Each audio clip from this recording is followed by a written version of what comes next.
She was the supermodel who played by nobody's rules, not the industry's, not the tabloids, not even her own. In an era when models became as famous as movie stars, Stephanie Seymour stood apart, the one they called the bad girl, the one who could move between Vogue and Playboy in the same era and somehow make both feel inevitable. She dated rock stars, married billionaires, and generated more headlines for her personal life than her professional work. But that reputation, the wild child, the troublemaker, the woman who lived dangerously, started forming before she was old enough to vote, before she'd walked her first major runway, before she'd made a single choice as an adult. This is the story of how Stephanie Seymour became an icon, how that icon was shaped by forces she couldn't control, and how she spent decades navigating the consequences of both.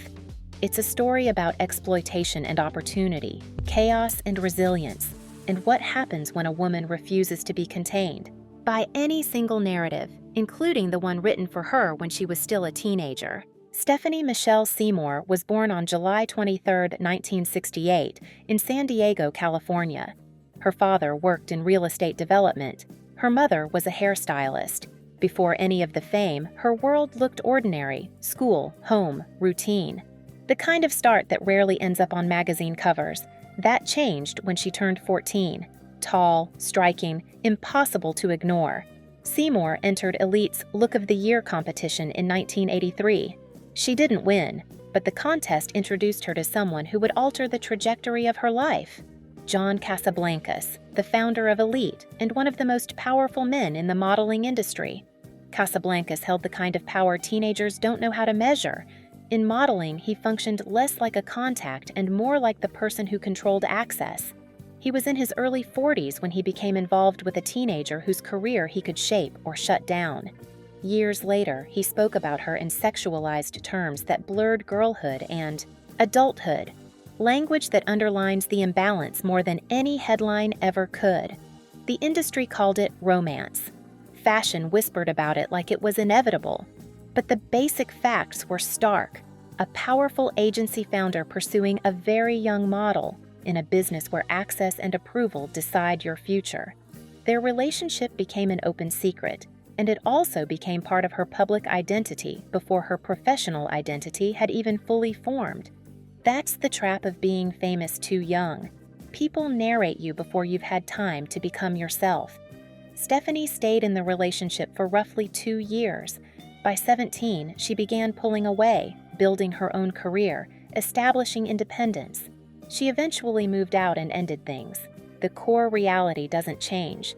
She was very young, he had enormous power, and it was never equal. This matters not to label her, but to show how that kind of pressure can mess with a teenager's sense of normal, and how fast. Scandal turns into a label the world refuses to let go. But here's what made her situation particularly complicated. Casablancas' patronage gave her a foothold in the industry. His connections opened doors.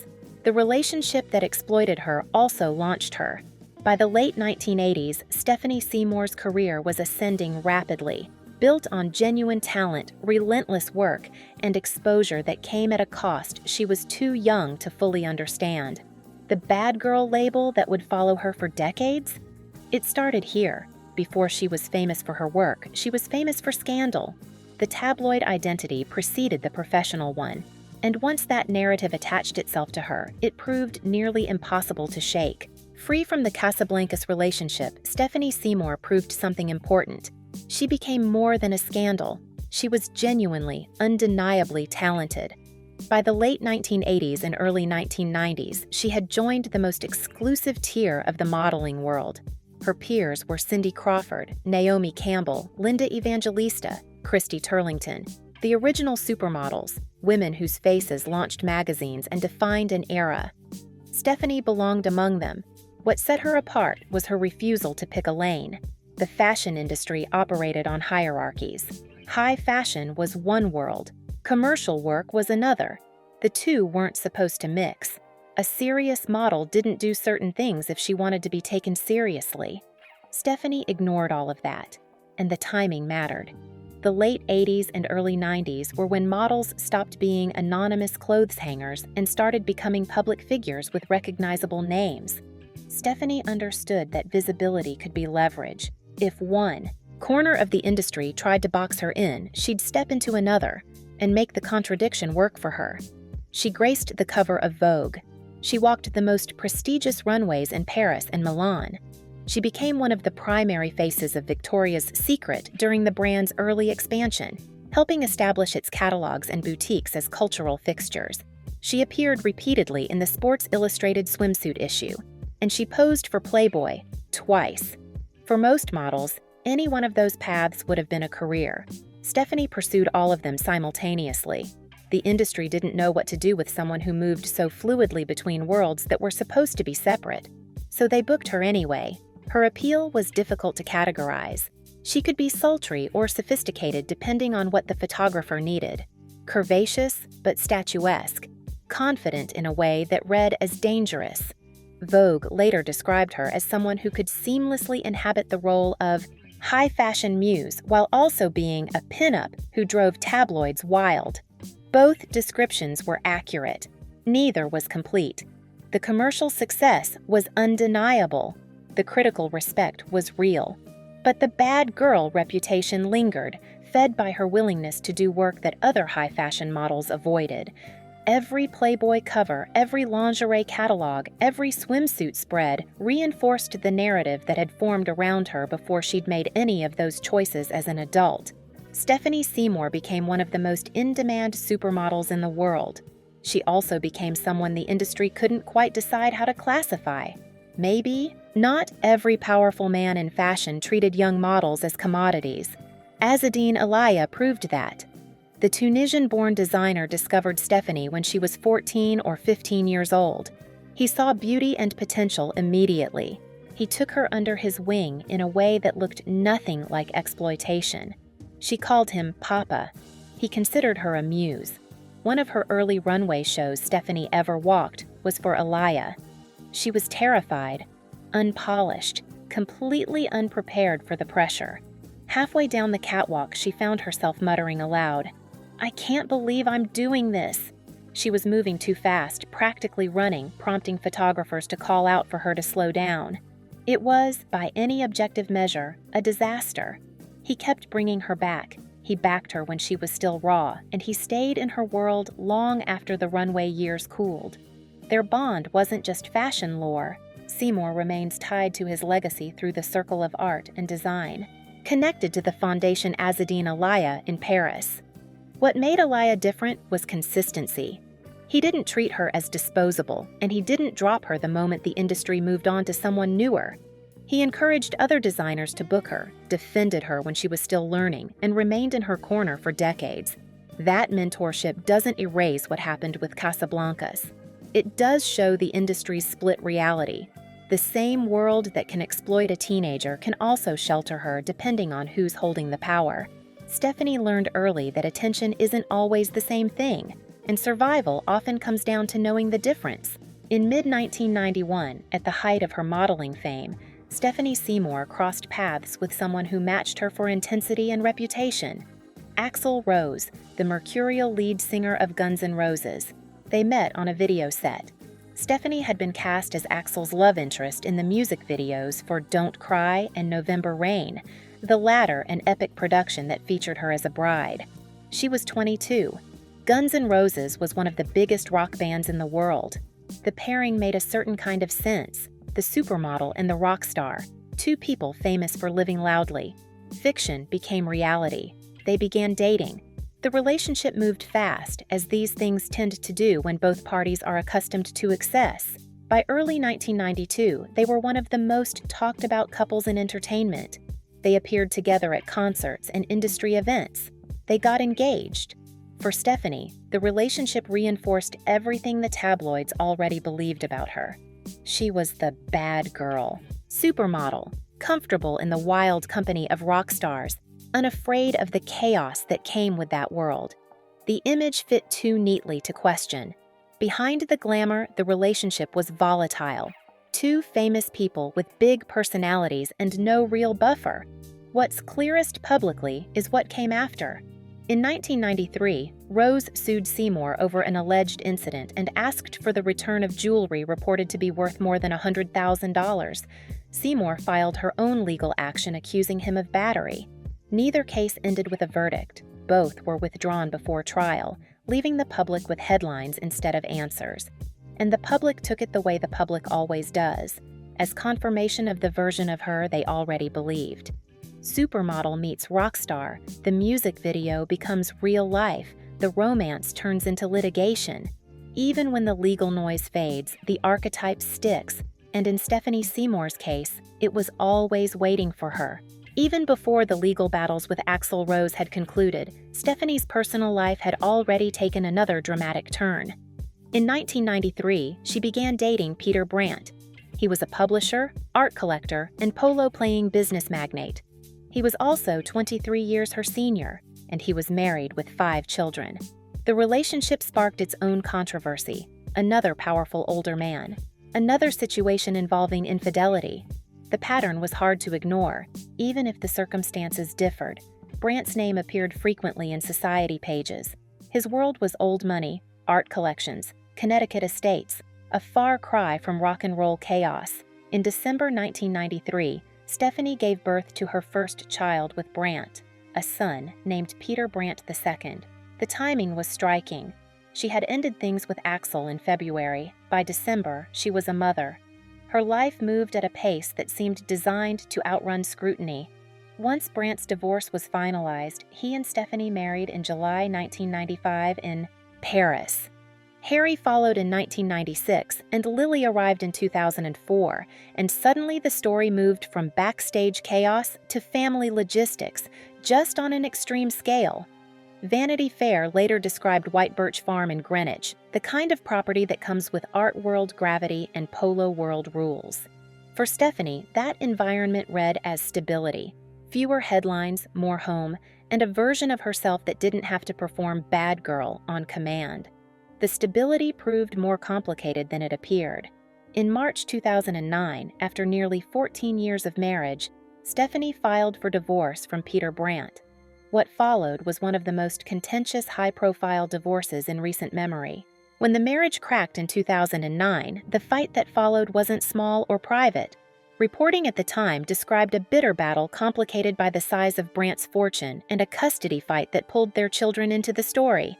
Allegations flew in both directions: infidelity, parenting fitness, even drug testing, until the whole thing became its own public drama, separate from whatever the marriage had actually been behind closed doors. And then came the part celebrity divorces always turn into: competing claims, security, and the question of who controls what. Seymour said Brandt's security world crossed lines. Brandt's side painted her as unstable.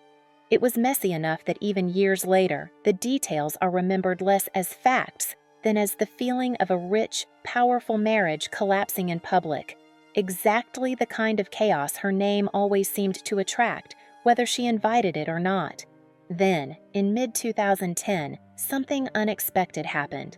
On what was supposed to be the eve of a divorce trial, the moment when assets would be divided and custody determined, Stephanie and Peter appeared in court together. Hand in hand. They withdrew the divorce action. The couple issued a joint statement asking for privacy. The judge, apparently surprised, remarked that she had always believed they would reconcile. After more than a year of public warfare, the Brandt-Seymour divorce was simply over. The reconciliation appeared genuine. The marriage continued. Whatever had driven them apart, they chose to repair it rather than finalize the split. Stephanie had once again defied easy categorization. She didn't leave, and she didn't stay as a victim. She was making a choice, complicated, private, and entirely her own. The supermodel era ended, as eras do. The faces that had dominated the 1990s aged out of the spotlight's center. Stephanie Seymour's runway days receded. Her magazine covers became less frequent, but she never quite disappeared from public view. In January 2016, she made headlines for reasons far removed from fashion. Police in Greenwich, Connecticut arrested the 47-year-old former supermodel for drunk driving. Reports said she backed her Range Rover into another car on an off-ramp and reportedly refused a field sobriety test. She was charged with DUI and leaving the scene of an accident. The mugshot circulated widely. The image of a one-time glamour icon in police custody was jarring, a reminder that personal struggles don't end when professional success does. Stephanie applied for an alcohol counseling diversion program. After completing it, the charges were dismissed in 2017. Through her attorney, she expressed gratitude for the leniency and hoped others would learn from the publicity surrounding her mistake. The incident suggested she was still wrestling with challenges that the divorce proceedings had hinted at years earlier, but the legal resolution was quiet, undramatic. She completed the program. The matter closed. Another tabloid flare-up came in 2011, sparked by paparazzi shots of Seymour with her son Peter. The internet did what it does, took a private family moment, stripped it of context, and tried to turn it into something darker. Peter addressed it publicly, emphasizing the innocence of the photos and explaining that he was openly gay and that his closeness with his mother was exactly that, closeness. It was a reminder that with certain women, the public doesn't just watch, it invents. The controversy faded, but it illustrated something about life in public view. Even private family moments could become tabloid fodder, especially when the family included Stephanie Seymour. That pattern had followed her since she was a teenager. Ordinary moments getting rewritten into narrative, then sold back to the public as truth. It's one reason her later years read differently. The quieter she became, the less material there was to distort. For her, privacy meant protection. Away from scandal, she pursued other ventures. She also took on business and brand projects that kept a foot in fashion without chasing constant visibility. The business represented a different kind of engagement with an industry she'd helped define. In 2014, she had returned to cosmetics prominence as a global spokesmodel for Estée Lauder at age 45, proof that her appeal hadn't entirely faded, even as the cultural landscape had shifted. Unlike some of her supermodel peers who sought reality television or constant media presence, Stephanie seemed content with a lower profile. She lived in Connecticut. She raised her children. She surfaced occasionally for fashion events or society functions. The intensity of her earlier decades had given way to something quieter. Not retirement exactly, but a different relationship with attention. The bad girl label still followed her. Articles about her life inevitably referenced the scandals, the relationships, the tabloid history. But the woman living that life seemed less interested in the narrative than in simply continuing forward. If there is one event that truly tested Stephanie Seymour, it came in January 2021. Her second son, Harry Brandt, died at the age of 24. The cause was an accidental overdose of prescription medication. His family said he'd been battling addiction and planning treatment. Stephanie and Peter Brandt released a statement that captured the devastation. "Our hearts are shattered." They described Harry as a creative, loving, and powerful soul who had been trying to overcome his addiction. Harry had built his own identity apart from his parents' fame. He worked in fashion and beauty. He was known for his distinctive personal style, bold, fashion-forward, unapologetically himself. He had collaborated with cosmetics brands and appeared in magazines. His Instagram presence attracted a following of young people who admired his aesthetic and his willingness to defy conventional masculinity. None of that protected him. Addiction doesn't care about creativity or family wealth or how much people love you. For Stephanie, who had navigated so many public extremes, exploitation, scandal, legal battles, near divorce, this was something different. This was private grief, the kind that no amount of tabloid experience prepares you for. She largely withdrew from public view to mourn. Nearly 2 years passed before she spoke about Harry's death publicly. In early 2023, she gave an interview that revealed a side of herself far removed from the unflappable supermodel of the 1990s. Stephanie explained that one way she copes with grief is by wearing her late son's clothes. She appeared in a photo shoot wearing Harry's favorite Saint Laurent suit, a garment that still carried his presence for her. "It still feels so good to put his clothes on," she said, describing how the ritual makes her feel connected to him and honors his love of fashion. She also spoke about becoming a grandmother. Her eldest son, Dylan, from a relationship before Peter Brandt, welcomed a baby in 2022. The child was named after Harry. For Stephanie, this new role provided unexpected purpose. She mentioned cherishing being Grandma Stephanie and focusing on living in the present for her grandchildren.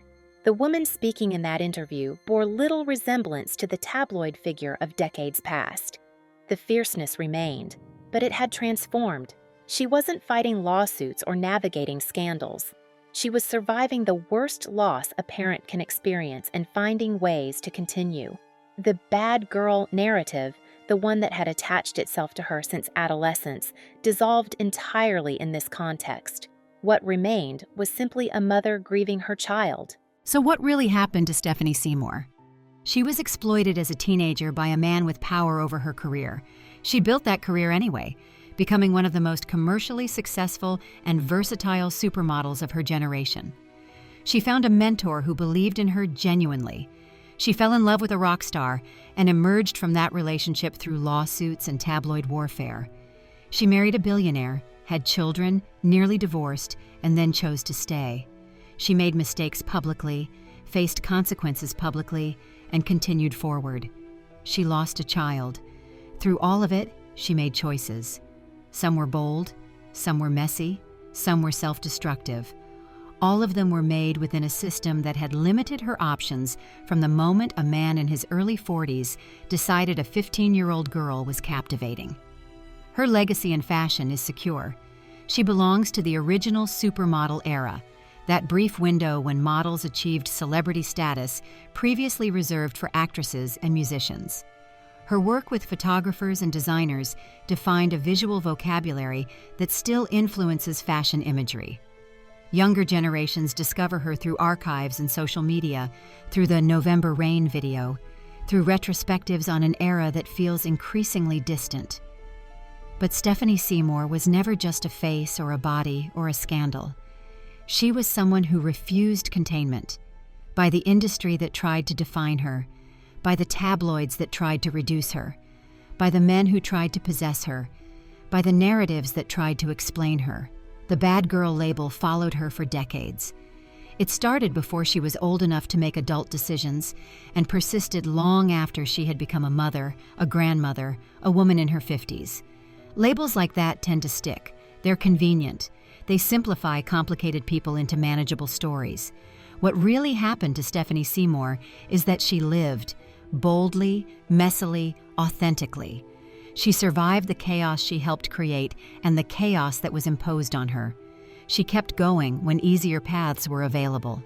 Naomi Campbell, a longtime close friend who has been described as one of her children's godmothers, once spoke about how close-knit the Seymour Brandt family had become.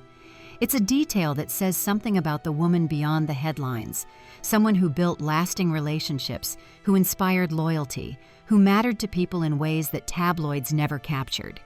Today, Stephanie maintains a lower profile. She appears occasionally in fashion contexts, often in connection with preserving Azzedine Alaïa's legacy. She grants interviews sometimes, offering perspectives shaped by decades of experience.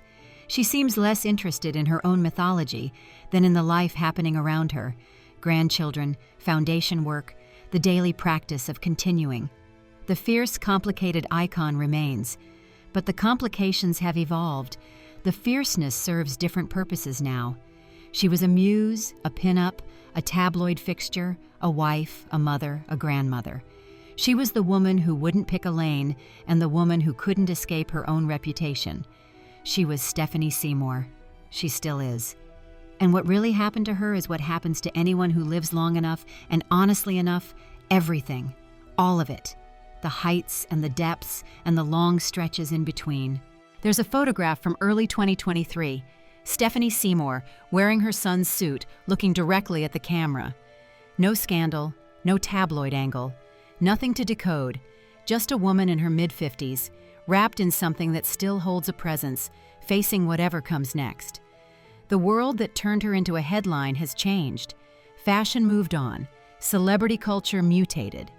But grief doesn't care about eras, and real life doesn't ask permission. Maybe that's the truest ending here.